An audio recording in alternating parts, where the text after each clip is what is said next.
So today we'll be looking at ovarian cyst and ovarian tumors. If time permits, we'll also look at breast cancer. All right. Now, these can be broadly classified into non-neoplastic tumors and functional cysts as such, wherein they are causing, certain hormones to be produced, or they can be proper tumors wherein they are cancerous type. Okay. Now, first we'll discuss about the non-cancerous, non-neoplastic type of tumors. ठीक है उसमें आते हैं दो types. We have follicular and luteal cysts. One second.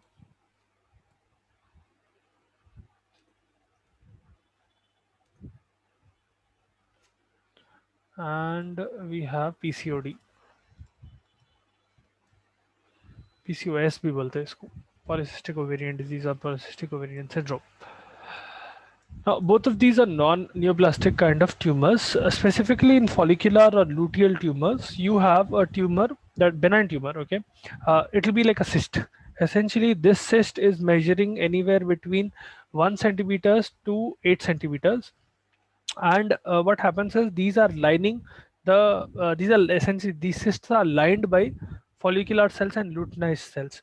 Okay, and they will cause the production of progesterone and maintain pregnancy as such. But sometimes they might become systematic by rupturing. देखिए अगर ये cyst rupture हो रहा है, then you might have problems. The patient might have a peritoneal reaction, or the fluid which is present inside the cyst might go into the peritoneum, or it might cause a lot of pain as well. Okay, that is follicular luteal cyst. Then PCOD जो है, this is a disorder of young women. Generally, PCOD is associated with oligomenorrhea. Menses will become irregular, or essentially menses will be very less. Okay, not just in number, but the amount of blood that the what you call load, the flow that is coming out, that will be low. Infertility, hirsutism, excessive amount of hair growth everywhere on the body, obesity, uh, persistent anovulation. So PCOD may the patient will have oligomenorrhea, no, no, uh, they will have infertility, hirsutism, persistent anovulation, where they will not ovulate at all. Okay, they will miss their periods a lot, and the ovary will not release oocyte, essentially anovulation में. They will also have fibrotic cystic ovaries. Fibrotic cystic ovaries. So how does this look? I'll show you one second. ऐसा रहता. When compared to a normal ovary, a polycystic ovary looks something like this. Okay, patients generally also have another problem, very serious problem with PCOD, that is insulin resistance. Because of insulin resistance, they will have to be given drugs for hypoglycemic drugs. Essentially, whenever there is insulin resistance, meaning the insulin receptor is not working properly, it is becoming resistant to insulin, glucose will start getting accumulated in the blood, and the patient will have hyperglycemia. Essentially, they will have symptoms similar to a diabetic patient. Okay, so you will have to give something like metformin or any insulin, this thing, glucose lowering drug in these patients as well. Very common problem, insulin resistance. They will also have increased production of androgens.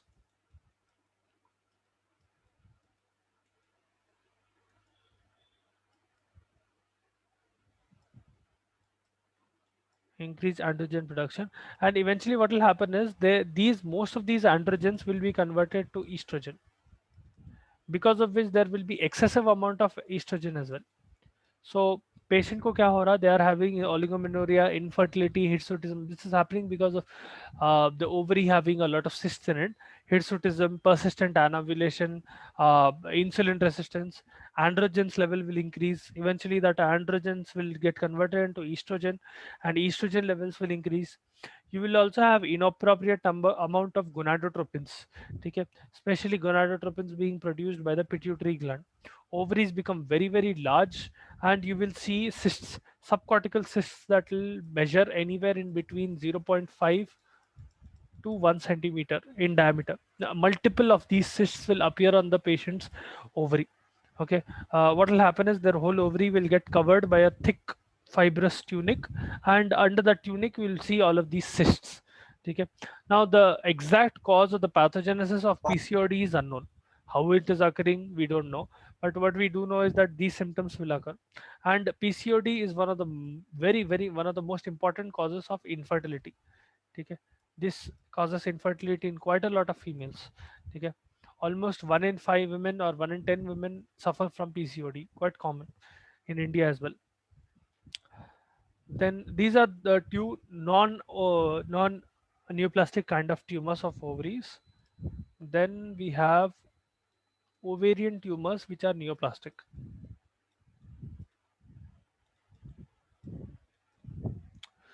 Now, these, not all of them are malignant, but most of them are. Okay. Ovarian tumors, these are common form of neoplasia in women, and especially they arise from surface epithelium. Now, the ovarian tumor itself can be classified into, there are three ways through which ovarian tumors can grow. कहाँ से ये tumour बढ़ते? एक is surface epithelium,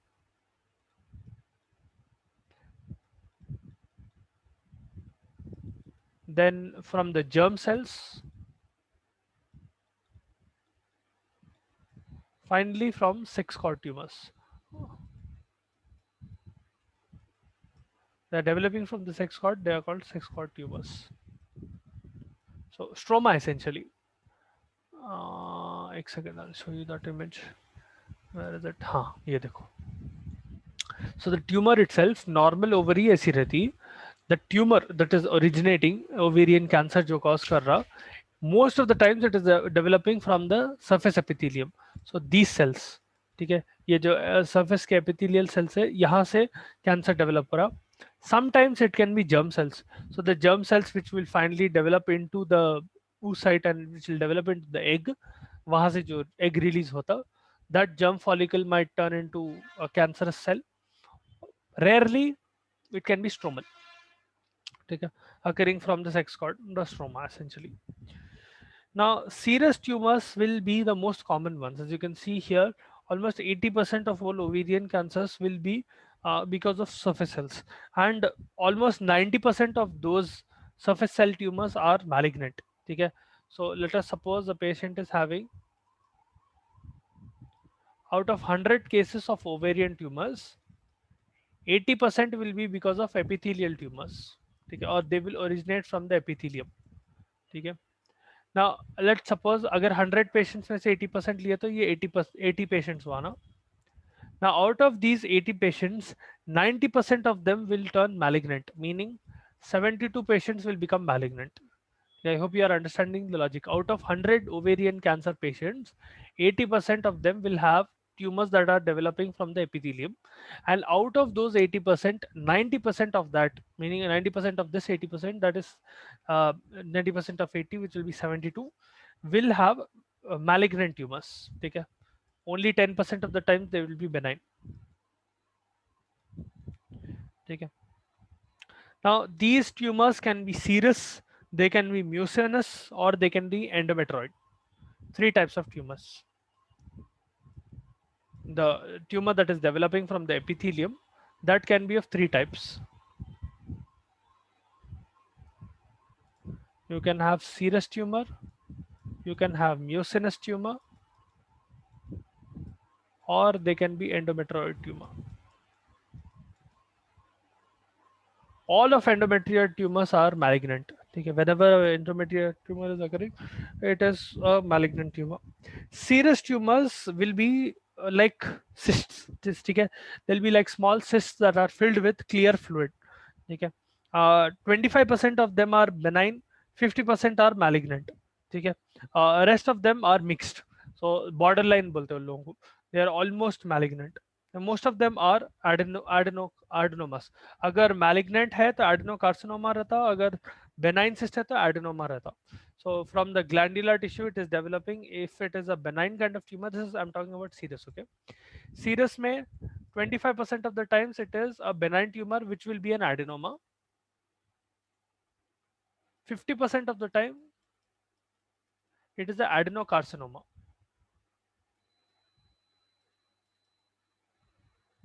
Okay.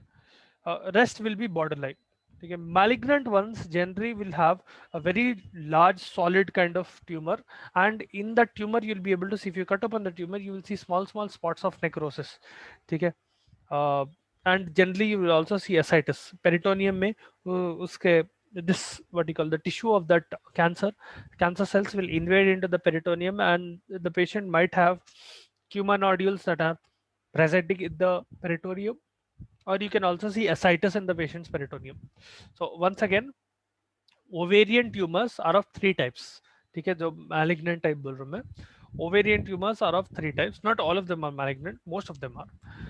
Those three types will be epithelial. You can have surface developing from surface epithelium, or you can have developing from germ cells, or you can have developing from stroma. Now, if we specifically talk about the epithelial ones, which are common, there are three types of epithelial tumors, or three ways in which the epithelial tumor can develop: serous, mucinous, and endometrioid. Serous tumor most often is a malignant tumor या borderline tumors, ठीक है, borderline malignant रहते हैं वो. And अगर malignant है तो adenocarcinoma type of tumor रहते हैं. If it is a benign tumor, then it will be a adenoma type of tumor. ठीक है, benign cyst like growth, that's it. Then we have mucinous tumors. Mucinous, as the name suggests, it will secrete a lot of mucin. Okay, the cyst that is present, it will be filled with a viscous mucus-like material. Okay, that is why it is called mucinous type of tumor. Then we have endometrial tumor. These are solid tumors, proper solid tumors that are always malignant.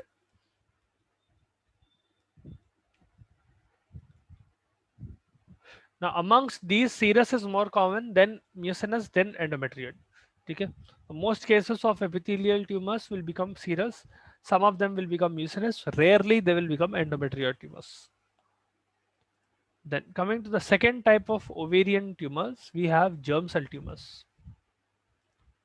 So these are developing from the germ cell where your oocyte is supposed to develop. Now there are several different types of germ cell tumors. You can have a teratoma, dysgerminoma, embryonal carcinoma, endodermal sinus tumor, so on and so forth. But the most common one and the most important one for you will be teratoma. Teratoma is the most common type of germ cell tumor. Teratoma जो है, see, it can be benign or malignant both. You can have a benign teratoma which is dermoid type of tumor with cyst के वैसा रहता, cystic tumor that is lined with epidermis. ठीक है, it will contain sebaceous material, it will also have a hair like growth. ठीक है, generally teratoma will have different tissues and different organs developing in it. So inside a teratoma you might see hair, you might see teeth developing. Yeah, literally, you heard me right. Inside the teratoma, you might see hair and teeth developing.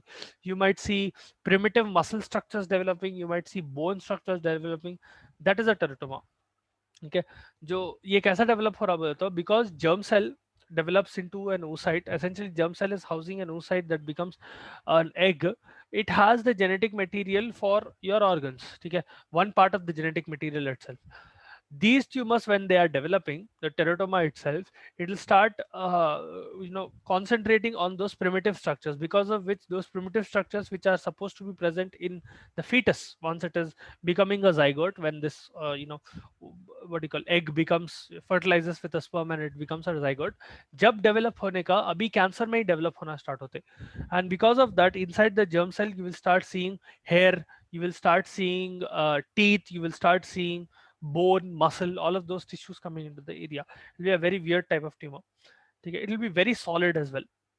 Sometimes you will also see neural tissue. Very rarely, but you can see certain teratomas that will have neural tissue in them as well. Okay, but they will be completely malignant अगर neural tumors है तो. Germ cell tumors are more common in younger women, generally under 25 years of age. Okay, especially in them, the most common one being teratoma. Then finally, we have stromal tumors or sex cord tumors.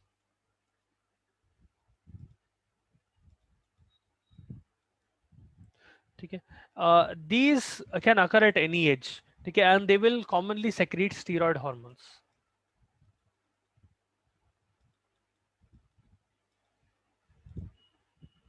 specifically estrogen. ठीक है, you can have several different types of sex cord tumors like fibroma है, thecoma है, granulous cell tumor है, Sertoli Leydig cell type of tumor है, Hylar cell tumor है.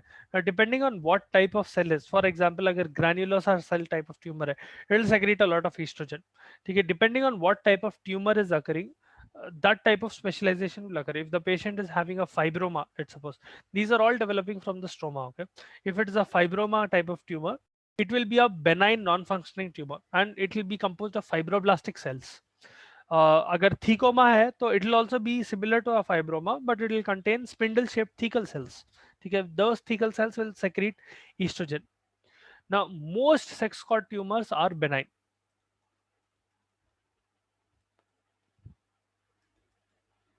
Most of them will remain benign. 25% of granulosa cell tumors. So under sex cord tumors, one specific type, that is granulosa type tumors, which will make, which will secrete estrogen and all. That fellow can metastasize. It has the tendency, or it has the capability of metastasizing. So a granulosa cell type of tumor can be cancerous or it can be malignant. So those are the three main types of ovarian tumors: surface cell epithelial tumors, germ cell tumors and sex cord tumors. ठीक है, surface cell epithelial tumors में तीन type रहते हैं: serous tumor, mucinous tumor and endometrial tumor. germ cell tumor में four types रहते हैं, 4-5 types रहते हैं. The ones that I told you is teratoma, dysgerminoma, embryonal cancer or embryonal carcinoma and endodermal sinus tumor. Teratoma being the most common and most important.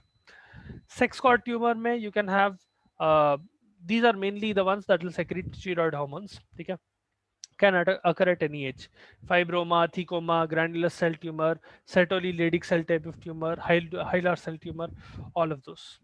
ठीक है, and especially if the patient is having one special type of sex cord tumor, which is Sertoli Leydig cell type of tumor. Sertoli Leydig cell tumor.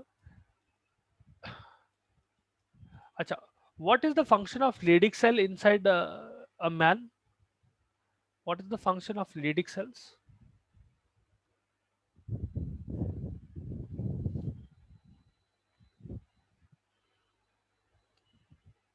What is the function of Leydig cell? If you're not able to answer, that will be your homework. Find out what Leydig cell is, and because of that, a very peculiar function will occur inside the patient who will have this type of tumor. Okay, I'll tell that to you tomorrow. First, find out what is Leydig cell and what is the function of Leydig cell. For that matter, also find out what is Sertoli cell.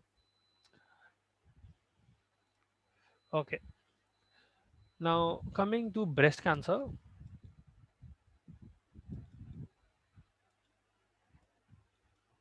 This is more common in, again, breast cancer is as such a very common type of tumor, common type of cancer as such, and it is, its incidence is very high in developed countries. ठीक है, developing countries में उतना ज़्यादा नहीं रहता, but developed countries में बहुत रहता. And its incidence will generally be highest roughly around perimenopausal age.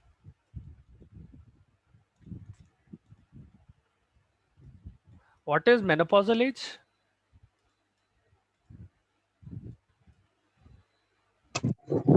Stoppage of period. Sorry, I wasn't able to hear you clearly. Period stop on last No. menopause. What is perimenopausal age? Or what is menopausal age? 40. 40. Okay. Anyone else? Any guesses? 43 menopause na sir. Are you sure? 43. Yes sir. मतलब 43. all women will stop producing menses exactly No. at 43. No, exactly no sir. 40 or 50, sir. 40 to 50. Okay. Anything else? What is menopausal age? अरे तुम ना first year पढ़ लिए रे, ऐसा कैसा ये भी याद नहीं रहा तो मुश्किल ना. What is menopausal age? So see, I got the guesses that I got was 43 is one, roughly around 43, and another guess was 40 to 50 years of age. This is close but not exact.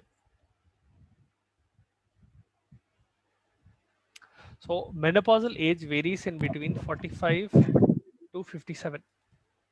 ठीक है, 55 to 57. Now some women might, this is typical age, okay. In some women there are cases where they have menopause even after 50, 57. There are a few women, very rare, who will have menopause before 45 as well. Now that number varies, but in general this is the bracket that women fall in during menopause. Okay, it does not mean that you will not have women. You will also find some cases where women are getting pregnant at the age of 60. Okay, those are exceptional conditions though. Okay, now uh, this breast cancer generally occurs, the highest incidence is roughly close to perimenopausal age, meaning when the start of menopause occurs near around that age. Okay, uh, very uncommon in younger women. Breast cancer very uncommon in women, especially who are under 25 years of age. Now the emphasis is on early diagnosis. You have to perform mammography and zero radiography, thermography, and you should also instruct women to perform self examination every once in a month, roughly 2 to 3 days after their menses, to check for lumps and all. Okay, because it can occur, especially in women who are over 40 years of age. Okay, as they keep on getting older, the chance of them developing breast cancer will increase. Now, if we talk about the etiology, obviously geography plays a role. As I told you, it is almost 6 times more common in developed countries, ठीक है, than in developing countries. There are various factors to it, but developed countries में ज़्यादा common रहता. There are genetic factors, both mutations and hereditary factors, family history, that is. So generally, if a particular gene is mutated, or if a lady has a history in the sense that her mother or grandmother or some cousin or someone in their family has breast cancer, there is a chance that this lady can develop as well. Excessive amount of estrogen.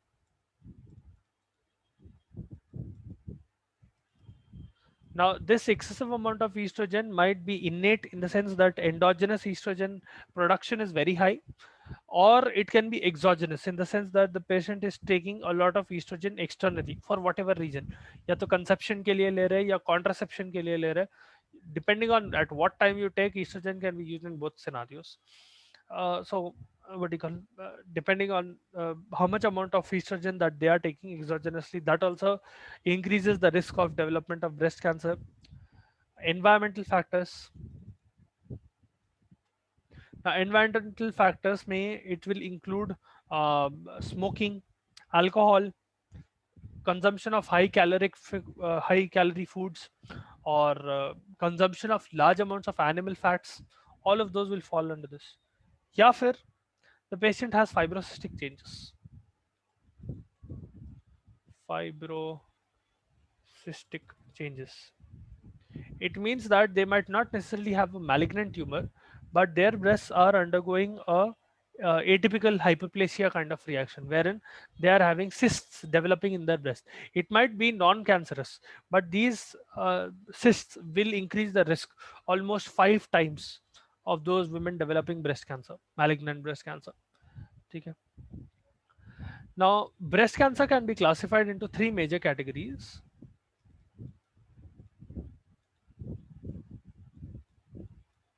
The first one is a non-invasive carcinoma.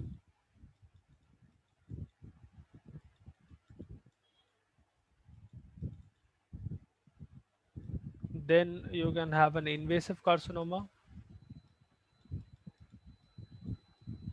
Then finally, there is Paget's disease.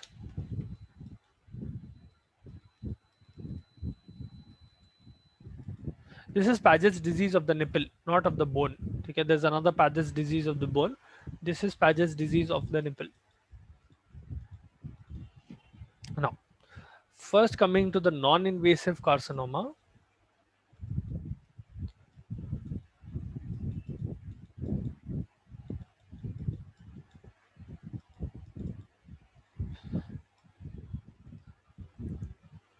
Non-invasive carcinomas can develop in 2 locations, and accordingly where they are developing, depending on that, you can categorize them into 2 categories.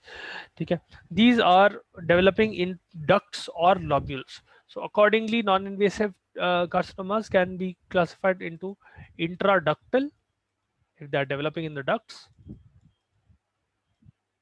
or intralobular, या खाली lobular भी बोल सकते हैं इसको, if you don't write intra, lobular type of tumor. So just for reference, किधर गया, हाँ, see if you look at the average breast, those are the ducts and those are the lobules.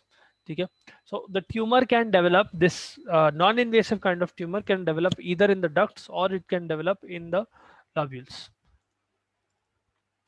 Now, first of all, coming to intraductal kind of tumor, this is generally in situ carcinoma, meaning it will be lined by epithelium. So अगर आप ऐसा रहता देखो, ductal carcinoma इन situ, DCIS भी बोलते हैं इसको. These tumors, the जो cancerous tumors रहते हैं, abnormal cells, these are covered by a layer of epithelium. Those are the type of cells, those are the type of cancers that are called in situ kind of carcinoma. They'll have a lining of epidermal cells around them. Okay, and these are generally confined within longer mammary ducts. That is why they are called intraductal carcinomas. And initially they will begin with atypical hyperplasia. So inside the ductal epithelium, inside the duct itself, you will see atypical type of hyperplasia occurring. And by the way, what is hyperplasia?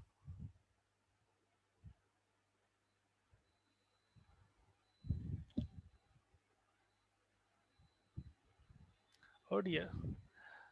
What is hyperplasia?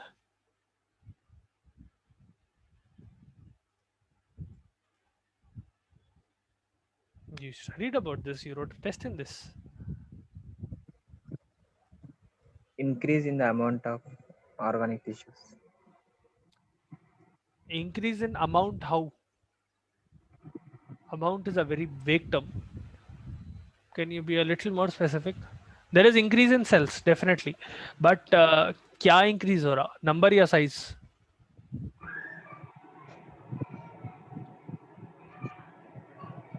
Gross. Anyone else?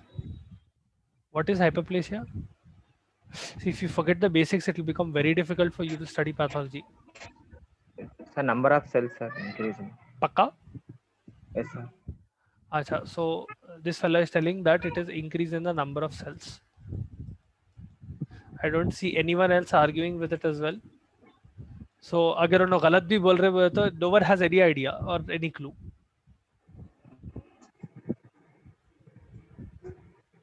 नहीं.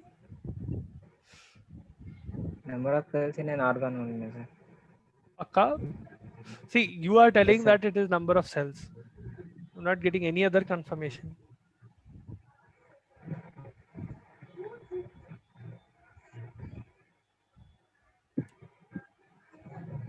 Acha, we'll do one thing. We'll stop the class for now. Find out what is hyperplasia.